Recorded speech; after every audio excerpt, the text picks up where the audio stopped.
खुदा के कलाम की तरफ चलेंगे और आज दो हवालों को हम अपने सामने रखें। सबसे पहले थिस्सलुनीके के मसीहियों के नाम मुकद्दस पौलुस का पहला खत, उसका 5वां बाब और उसकी 11वीं आयत।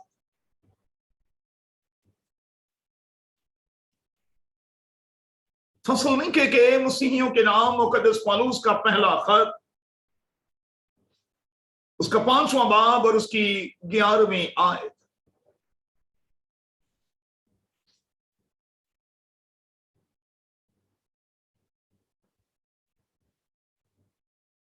खुदा के कलाम में यूं लिखा है, बस तुम एक दूसरे को तसल्ली दो और एक दूसरे की तरक्की का बायस बनो, चुनाचे तुम ऐसा करते भी हो। फिर से सुने, बस तुम एक दूसरे को तसल्ली दो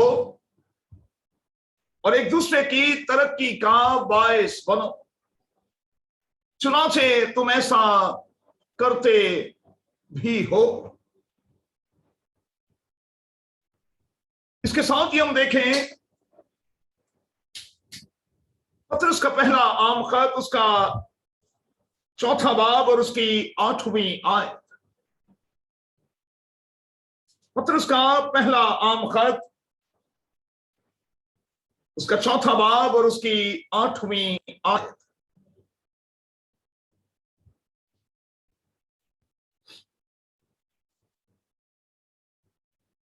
खुदा के कलाम में यूं लिखा है, सबसे बढ़कर यह है कि आपस में बड़ी मोहब्बत रखो, क्योंकि मोहब्बत बहुत से गुनाहों पर पर्दा डाल देती है। यह खुदा का कलाम है। खुदा के कलाम की तलावत पर, बाइबल मुकद्दस के इस अजीम हिस्से पर खुदावन की बरकत हो। आमीन। खुदा का शुक्र हो। दुआ के लिए अपने सरों को झुकाएंगे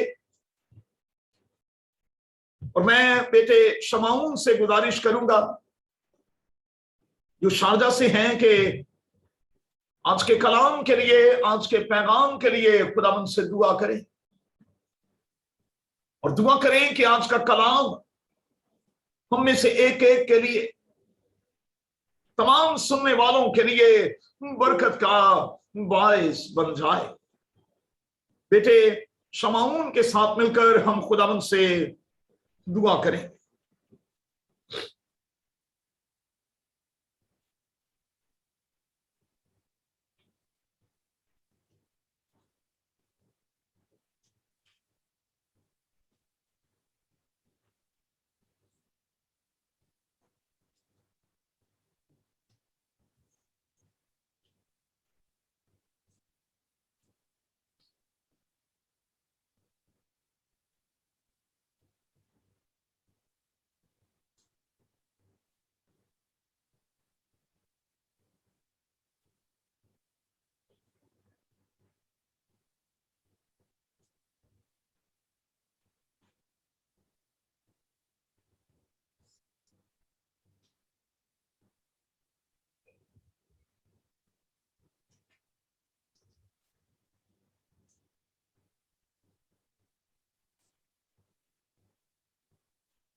तेरे खुदावन तेरे बड़े ही शुक्रगुजार हैं कि तू हमें बार बार अपने पास आने का फजल बख्शता है। शुक्रगुजार हैं खुदावन तेरे इस कलाम के लिए जो तूने हमारी अपनी जुबान में हमें बख्श रखा। जब चाहें इसे पढ़ सकते हैं, जब चाहें इसका मुताला कर सकते हैं। और आज की इस सुबह में पाकिस्तान बाइबल सोसाइटी के लिए उर्दू के इस खूबसूरत ट्रांसलेशन के लिए हम अपने हाथ उठाकर तेरा शुक्र, तेरे नाम की तारीफ करते हैं। और मिन्नत करते हैं खुदावंद के तू हमसे कलाम कर, हमसे बोल, क्योंकि हम तेरी आवाज को सुनना चाहते हैं।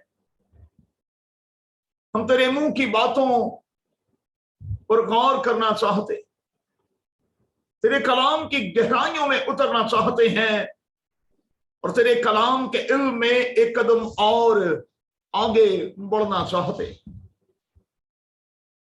सीखने और सिखाने के इस सारे अमल में खुदावंद तू हमारी बड़ी मदद कर, अपने बेटे यीशु के नाम में, आमीन।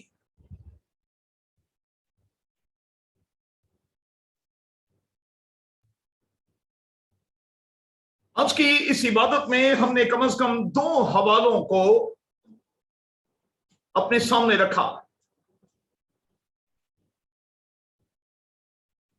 थिस्सलुनीके के मसीहियों के नाम लिखे गए पहले खत के 5वें बाब की 11वीं आयत, और फिर पहला पतरस 4था बाब और उसकी 8वीं आयत हमारी मरकजी आयत है।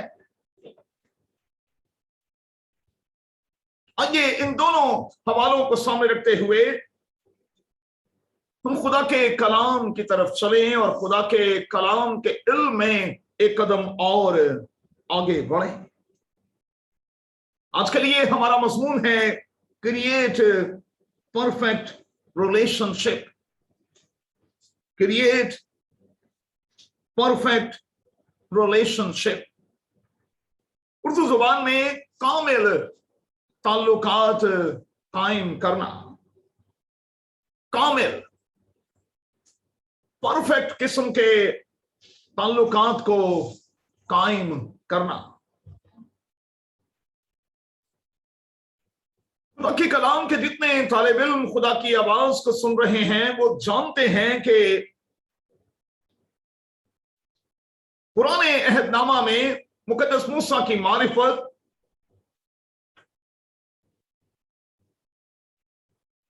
पुराने अहदनामे की कलीसिया को, बियाबानी कलीसिया को अहकामात 2 तख्तियों की सूरत में दिए गए।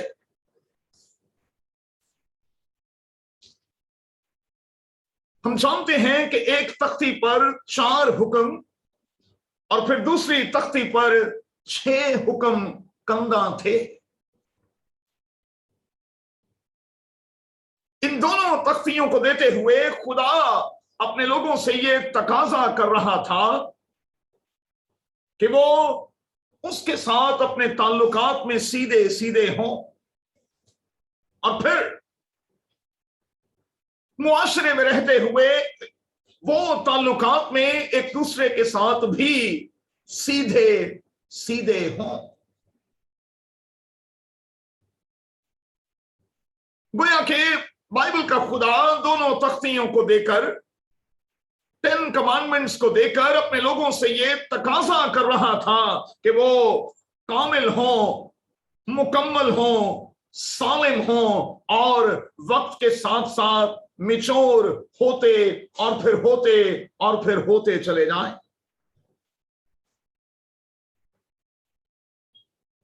इसमें कोई शक नहीं कि बाइबल के खुदा ने हमें रिश्तों में बांध रखा है, और इसमें भी कोई शक नहीं कि रिश्तों में बांधने वाला खुदा है।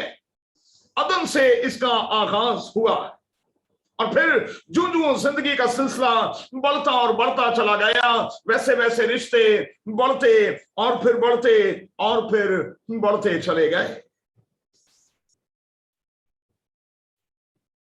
जहां अदम में रिश्तों में बांधने वाला खुदा मौजूद था, पैदाइश की किताब हमें बताती है कि वहां रिश्तों में दरार डालने वाला भी वहां मौजूद था। मैं उस पुराने सांप की बात कर रहा हूं जिसे इब्लीस और फिर पुराने अहदनामे में शैतान कहकर मुखातिब किया गया। उसका काम यह था कि वो हुक्म अदूली करवाए और फिर हर तरह से कारी जर्ब लगाए। और आप जानते हैं कि वो अपने इस मकसद में, अपने इस काम में बिलाखिर कामयाब हुआ। और फिर अदन में ये आवाज गूंजती है, खुदा ने आदम से कहा कि तूने बीवी की बात मानी, तूने मेरी बात नहीं मानी, तूने मेरी बात पर बीवी की बात को तरजीह दी। और फिर कुछ ऐलानात किए गए, कुछ सजाएं जो हैं वो मुकर्रर कर दी गई। मैं जब जब इस हवाले को पढ़ता हूं तो मैं इस नतीजे पर पहुंचता हूं कि आज भी बिगाड़ की बुनियादी वजह यही है कि हम खुदा की बजाय इंसानों की ज्यादा सुनने लगे हैं।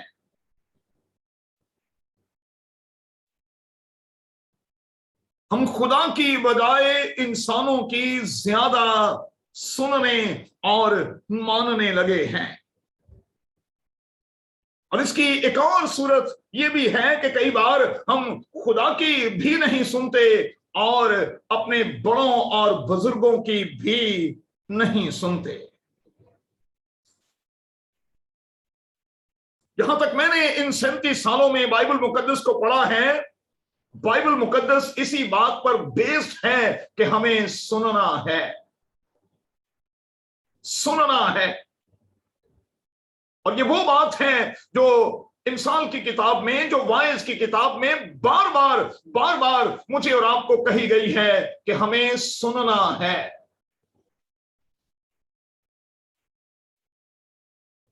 और इसीलिए सुनने के हवाले से बाइबल मुकद्दस में बहुत कुछ लिखा। कई बार ये आया है कि तुम सुनते नहीं हो, कई बार ये आया है कि तुम ऊंचा सुनते हो, और कई बार ये आया है कि इब्लीस ने तुम्हारी आंखों को और तुम्हारे कानों को बंद कर रखा है। बिगाड़ का बुनियादी कारण यही है कि हम सुनते नहीं हैं, हम मानते नहीं हैं, हम एक दूसरे की बात पर कान नहीं धरते।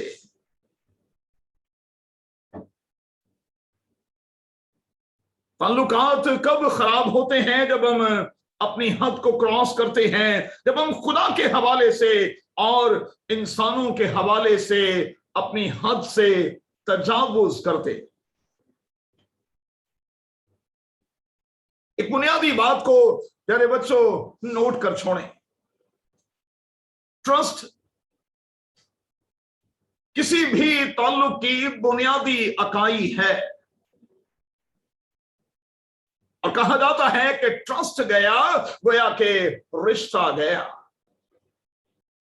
ट्रस्ट गया, दुनिया का किसी भी तरह का नाता गया।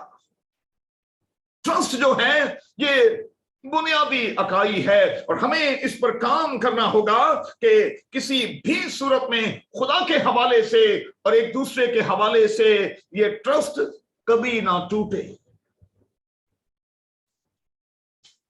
एक और बात नोट कर लें, हम में से कोई भी परफेक्ट नहीं है। हम किसी ना किसी कमी और कमजोरी का शिकार हैं और किसी ना किसी कमजोरी में जकड़े हुए हैं, और हमें एक दूसरे को हमारी कमजोरियों के साथ ही तस्लीम करना है। शादी ब्याह के हवाले से जब लोग परफेक्ट मैच की बात करते हैं तो मैं बड़ी धीरज के साथ उनसे कहता हूं कि परफेक्ट किस्म का मैच आपको कम से कम दुनिया में तो नहीं मिलेगा,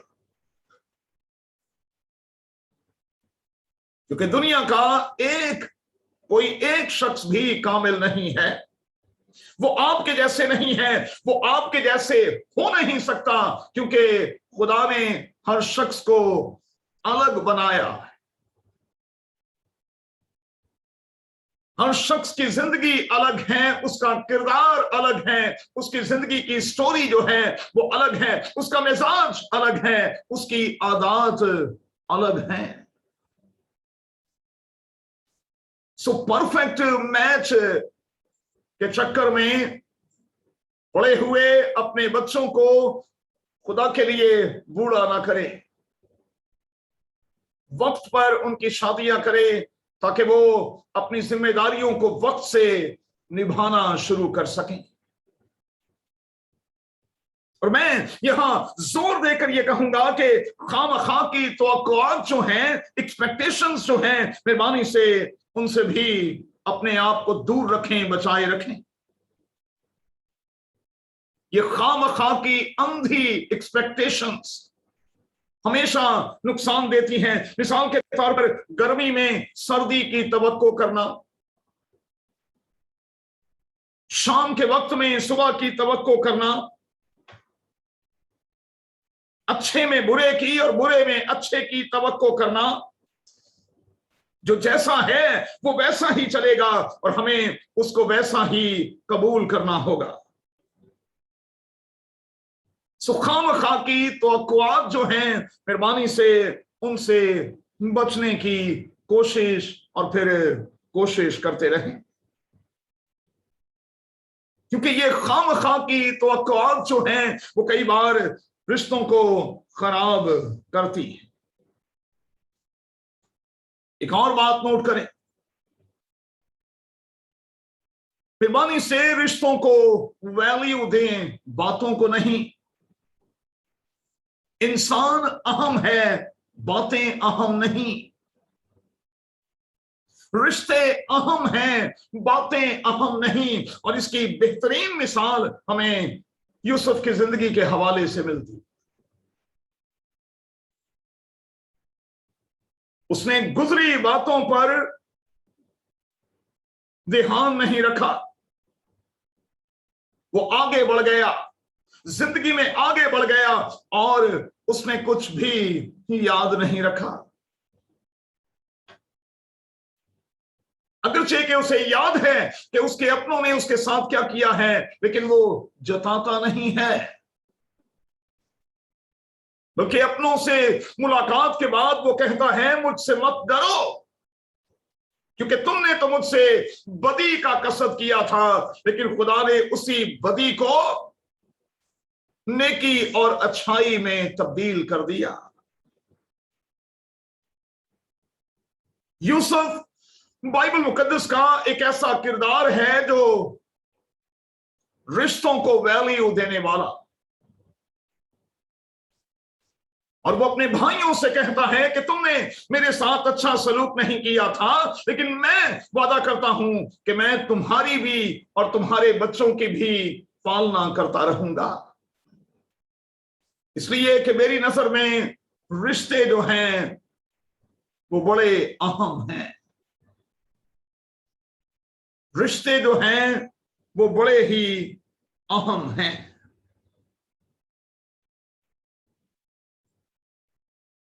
एक और बात भी मेहरबानी से नोट कर छोड़ें, हम अपनी शख्सियत को, अपनी पर्सनैलिटी को इस तौर पर बनाएं कि हम खामखा की मनमानी और खामखा की जिद को छोड़ दें। हर बात में 1.5 इंच की अपनी मस्जिद बनाना छोड़ दें खुदा के लिए। मानना, सुनना और फिर अमल करना, यही तो जिंदगी है और यही तो जिंदगी को बनाए रखती है और यही बातें तो रिश्तों को कायम रखती। इसलिए हर बात में अपनी 1.5 इंच की अलग मस्जिद बनाने की कोशिश ना करें। स्पोर्टिव किस्म के रिलेशनशिप को फरोग दें, एक दूसरे को सपोर्ट करें। और यहां लिखा है कि हम एक दूसरे की तरक्की का बायस हों। आज के हवाले में थस्सलुनीके के मसीहियों को यह कहा गया है कि हम एक दूसरे की तरक्की का बायस हों। और इसी खत के चौथे बाब में नसीहत करते हुए मुकद्दस पौलुस कहता है, ए भाइयों, हम तुम्हें नसीहत करते हैं कि तरक्की करते जाओ, और जिस तरह हमने तुमको हुक्म दिया चुपचाप रहने और अपना कारोबार करने और अपने हाथों से मेहनत करने की हिम्मत करो, ताकि बाहर वालों के साथ शाइस्तगी से बर्ताव करो और किसी चीज के मोहताज ना हो। हमें एक दूसरे को सपोर्ट करना, स्पोर्टिव रिलेशनशिप को फरोग देना है। और बाइबल मुकद्दस में एक और जगह ये आया है कि हमें एक दूसरे का बोझ उठाना है, भार उठाना है और मसीह की शरीयत को पूरा करना है। सो अपने अपने रोल को अच्छे से निभाने की कोशिश करें। खानदानी जिंदगी में आपका रोल क्या है, आप उसे अच्छे से निभाएं। मुमकिन है कि आपकी अच्छी कारकर्दगी देखकर खुदा की तरफ से आपको ऑस्कर दिया जाए।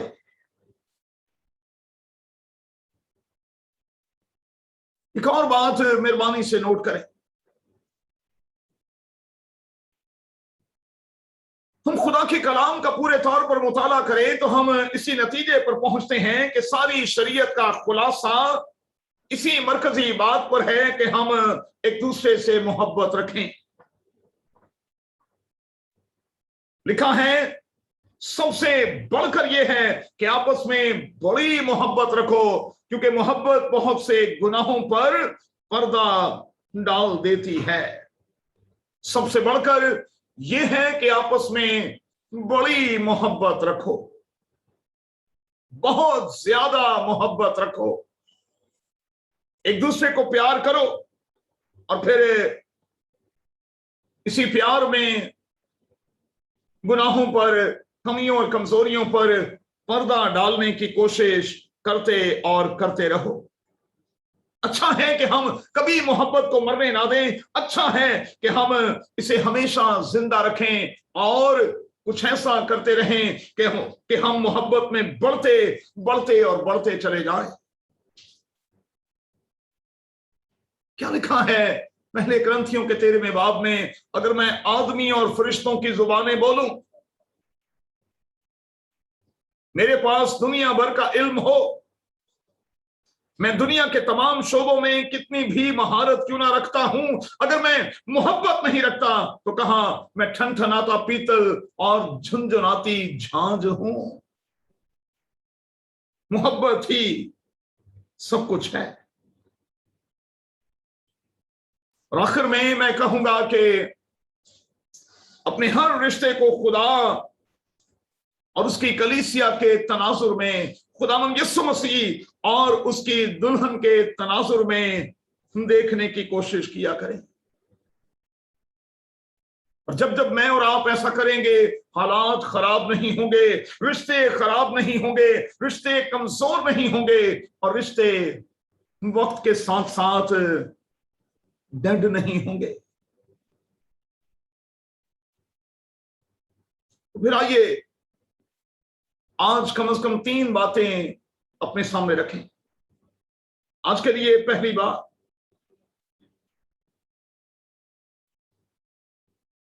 उन दोनों तख्तियों के हवाले से जो अहकामात मुझे और आपको मोहब्बत के हवाले से, ताल्लुकात के हवाले से दिए गए हैं, मैं और आप अपने आप को कहां देखते हैं।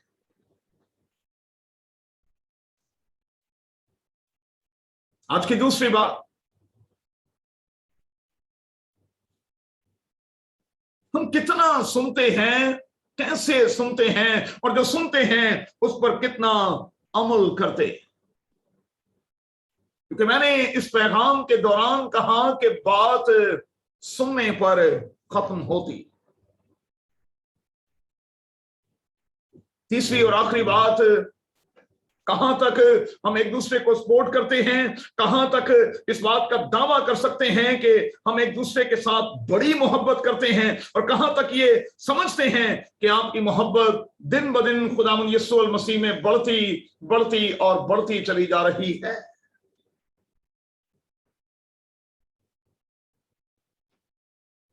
कलाम की आवाज यह है कि अगर हम ये दावा करते हैं कि हम मोहब्बत रखते हैं, अगर हम ये दावा करते हैं कि हम खुदा से मोहब्बत रखते हैं, तो पहले हमें एक दूसरे से मोहब्बत का सबूत देना होगा।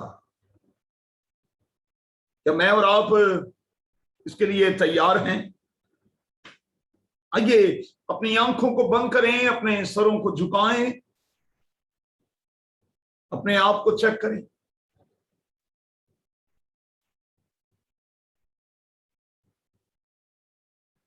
अपने आप को चेक करें।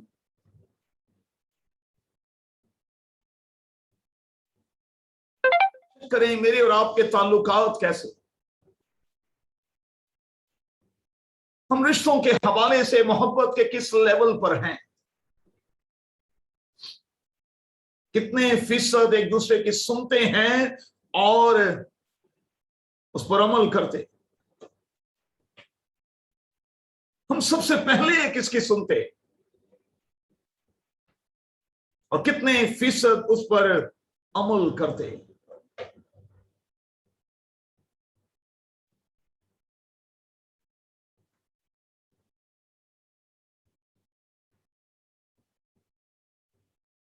छोटे से कोर्स के साथ हम इस इबादत को इख्तिताम तक ले जाएं।